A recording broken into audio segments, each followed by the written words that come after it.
بسم الله الرحمن الرحيم تبارك الذي بيده الملك وهو على كل شيء قدير الذي خلق الموت والحياة ليبلوكم أيكم أحسن عملا وهو العزيز الغفور الذي خلق 7 سماوات طباقا ما ترى في خلق الرحمن من تفاوت فارجع البصر هل ترى من فطور ثم ارجع البصر كرتين ينقلب إليك البصر خاسئا وهو حسير وَلَقَدْ زَيَّنَّا السَّمَاءَ الدُّنْيَا بِمَصَابِيحَ وَجَعَلْنَاهَا رُجُومًا لِلشَّيَاطِينِ وَأَعْتَدْنَا لَهُمْ عَذَابَ السَّعِيرِ اللہ کے نام سے جو بڑا ہی مہربان اور رحم کرنے والا ہے۔ اتینت شریشٹھ اور اچ ہے وہ جس کے ہاتھ میں وشو کا راجیہ ہے، اور وہ ہر چیز کی سامرتھیہ رکھتا ہے، جس نے موت اور زندگی کو آوشکرت کیا تاکہ تم لوگوں کو آزما کر دیکھے کہ تم میں سے کون اچھا کرم کرنے والا ہے، اور وہ پربھتوشالی بھی ہے اور معاف کرنے والا بھی، جس نے اوپر تلے 7 آسمان بنائے۔ تم رحمان یعنی کرونامے ایشور کی رچنا میں کسی طرح کی اسنگتی نہ پاؤ گے۔ پھر پلٹ کر دیکھو، کہیں تمہیں کوئی خلل دکھائی دیتا ہے؟ بار بار نگاہ دوڑاؤ، تمہاری نگاہ تھک کر اسفل پلٹ آئے گی۔ ہم نے تمہارے قریب کے آسمان کو بھویہ پردیپکوں سے سسجت کیا ہے اور انہیں شیطانوں کو مار بھگانے کا سادھن بنا دیا ہے۔ ان شیطانوں کے لیے بھڑکتی ہوئی آگ ہم نے تیار کر رکھی ہے۔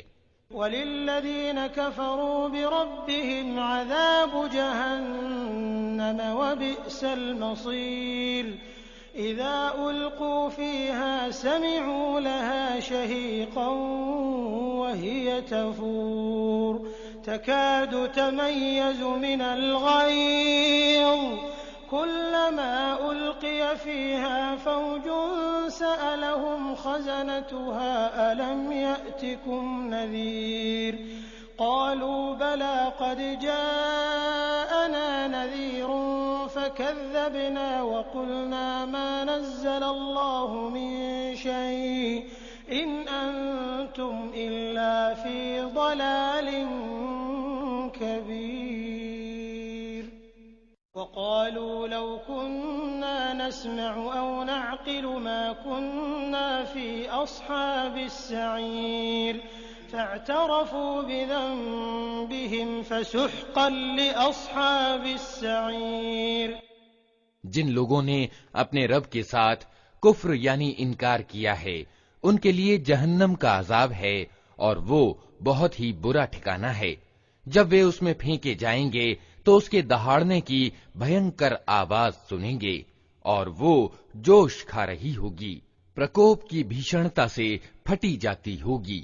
ہر بار جب کوئی سموہ اس میں ڈالا جائے گا، اس کے کاریہ ان لوگوں سے پوچھیں گے، کیا تمہارے پاس کوئی ساودھان کرنے والا نہیں آیا تھا؟ وہ جواب دیں گے، ہاں، ساودھان کرنے والا ہمارے پاس آیا تھا، مگر ہم نے اسے جھٹلا دیا اور کہا اللہ نے کچھ بھی اوترت نہیں کیا ہے، تم بڑی گمراہی میں پڑے ہوئے ہو۔ اور وہ کہیں گے، کاش ہم سنتے یا سمجھتے تو آج اس بھڑکتی ہوئی آگ کے بھاگیوں میں نہ شامل ہوتے۔ اس طرح وہ اپنے دوش کو خود سویکار کر لیں گے۔ پھٹکار ہے ان دوزخ والوں پر۔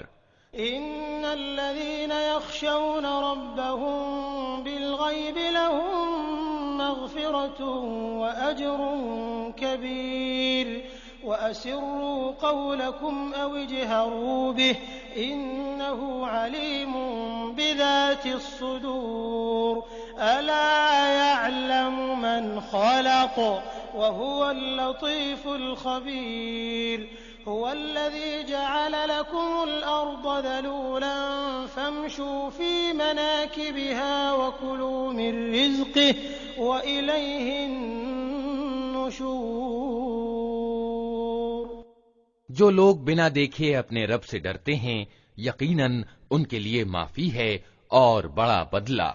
تم چاہے چپکے سے بات کرو یا اونچی آواز سے، اللہ کے لیے سمان ہے، وہ تو دلوں کا حال تک جانتا ہے۔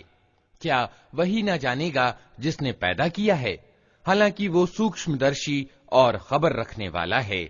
وہی تو ہے جس نے تمہارے لیے زمین کو وشیبھوت کر رکھا ہے، چلو اس کی چھاتی پر اور کھاؤ اللہ کی روزی، اسی کے یہاں تمہیں پنہ جیوت ہو کر جانا ہے۔ أأمنتم من في السماء أن يخسف بكم الأرض فإذا هي تمور أم أمنتم من في السماء أن يرسل عليكم حاصبا فستعلمون كيف نذير ولقد كذب الذين من قبلهم فكيف كان نكير أولم يروا إلى الطير فوقهم صافات ويقبضن ما يمسكهن إلا الرحمن إنه بكل شيء بصير۔ کیا تم اس سے نشچنت ہو کہ وہ جو آسمان میں ہے تمہیں زمین میں دھسا دے اور اچانک یہ زمین جھکولے کھانے لگے؟ کیا تم اس سے نشچنت ہو کہ وہ جو آسمان میں ہے تم پر پتھراؤ کرنے والی ہوا بھیج دے؟ پھر تمہیں معلوم ہو جائے گا کہ میری چیتاونی کیسی ہوتی ہے۔ ان سے پہلے گزرے ہوئے لوگ جھٹلا چکے ہیں، پھر دیکھ لو کہ میری پکڑ کیسی سخت تھی۔ کیا یہ لوگ اپنے اوپر اڑنے والے پکشیوں کو پنکھ پھیلائے اور سکوڑتے نہیں دیکھتے؟ رحمان یعنی کرونا میں ایشور کے سوا کوئی نہیں جو انہیں تھامے ہوئے ہو، وہی ہر چیز کا نگہبان ہے۔ أَمَّنْ هَذَا الَّذِي هُوَ جُندٌ لَكُمْ يَنصُرُكُم مِّن دُونِ الرَّحْمَٰنِ إِنِ الْكَافِرُونَ إِلَّا فِي غُرُورٍ أَمَّنْ هَذَا الَّذِي يَرْزُقُكُمْ إِنْ أَمْسَكَ رِزْقَهُ بَل لَّجُّوا فِي عُتُوٍّ وَنُفُورٍ أَفَمَن يَمْشِي مُكِبًّا عَلَى وَجْهِهِ أَهْدَىٰ أَمَّن يَمْشِي سَوِيًّا عَلَى صِرَاطٍ مُّسْتَقِيمٍ قُلْ هُوَ الَّذِي أَنشَأَكُمْ وَجَعَلَ لَكُمُ السَّمْعَ وَالْأَبْصَارَ وَالْأَفْئِدَةَ قَلِيلًا مَّا تَشْكُرُونَ۔ بتاؤ آخر وہ کون سی سینا تمہارے پاس ہے جو رحمان کے مقابلے میں تمہاری سہایتا کر سکتی ہے؟ واستوکتا یہ ہے کہ یہ انکار کرنے والے دھوکے میں پڑے ہوئے ہیں۔ یا پھر بتاؤ کون ہے جو تمہیں روزی دے سکتا ہے اگر رحمان اپنی روزی روک لے؟ واستو میں یہ لوگ سرکشی میں اور حق سے منہ موڑنے پر اڑے ہوئے ہیں۔ بھلا سوچو، جو ویکتی منہ اوندھائے چل رہا ہو وہ زیادہ صحیح راہ پانے والا ہے یا وہ جو سر اٹھائے سیدھا ایک سمتل سڑک پر چل رہا ہو؟ ان سے کہو اللہ ہی ہے جس نے تمہیں پیدا کیا، تم کو سننے اور دیکھنے کی شکتیاں دیں اور سوچنے سمجھنے والے دل دیے، مگر تم کم ہی کرتجنتا دکھاتے ہو۔ قُلْ هُوَ الَّذِي ذَرَأَكُمْ فِي الْأَرْضِ وَإِلَيْهِ تُحْشَرُونَ وَيَقُولُونَ مَتَىٰ هَٰذَا الْوَعْدُ إِن كُنتُمْ صَادِقِينَ قُلْ إِنَّمَا الْعِلْمُ عِندَ اللَّهِ وَإِنَّمَا أَنَا نَذِيرٌ مُّبِينٌ فَلَمَّا رَأَوْهُ زُلْفَةً سِيئَتْ وُجُوهُ الَّذِينَ كَفَرُوا وَقِيلَ هَٰذَا الَّذِي كُنتُم بِهِ تَدَّعُونَ۔ ان سے کہو اللہ ہی ہے جس نے تمہیں زمین میں پھیلایا ہے اور اسی کی اور تم سمیٹے جاؤ گے۔ یہ کہتے ہیں اگر تم سچے ہو تو بتاؤ یہ وعدہ کب پورا ہوگا؟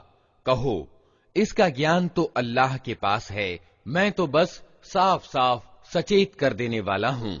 پھر جب یہ اس چیز کو قریب سے دیکھ لیں گے تو ان سب لوگوں کے چہرے بگڑ جائیں گے جنہوں نے انکار کیا ہے، اور اس سمے ان سے کہا جائے گا کہ یہی ہے وہ چیز جس کی تم مانگ کر رہے تھے۔ قل أرأيتم إن أهلكني الله ومن معي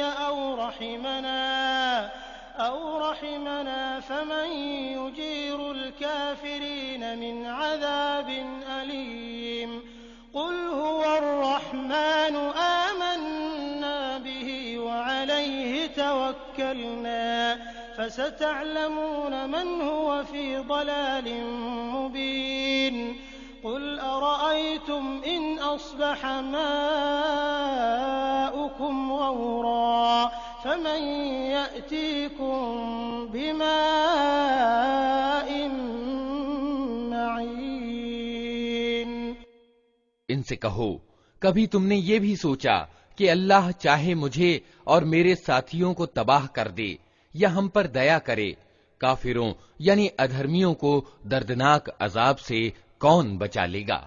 ان سے کہو وہ بڑا دیاوان ہے، اسی پر ہم ایمان لائے ہیں اور اسی پر ہمارا بھروسہ ہے۔ جلد ہی تمہیں معلوم ہو جائے گا کہ کھلی گمراہی میں پڑا ہوا کون ہے۔ ان سے کہو کبھی تم نے یہ بھی سوچا کہ یدی تمہارے کنوؤں کا پانی زمین میں اتر جائے تو کون ہے جو اس پانی